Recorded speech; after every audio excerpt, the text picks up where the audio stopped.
Dear student, अस्सलाम वालेकुम। मेरा नाम रुहाब अकबर है और मैं CDG गर्ल्स हाई स्कूल गढ़ी शौला 4 में 4 क्लास की स्टूडेंट हूँ।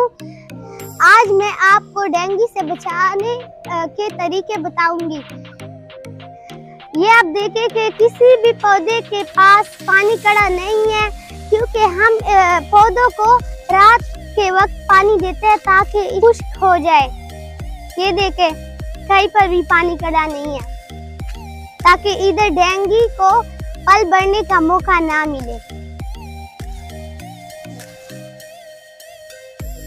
ये देखें, कहीं पर भी ऐसी कोई चीज नहीं है ताकि उसमें पानी कड़ा हो। ये देखें, परिंदों के लिए हम रोजाना पानी तब्दील करते ताकि इसमें डेंगू को फल बढ़ने का मौका ना मिले। आप भी घर की सफाई का खास ख्याल रखें ताकि डेंगू मच्छर को पल बढ़ने का मौका ना मिले।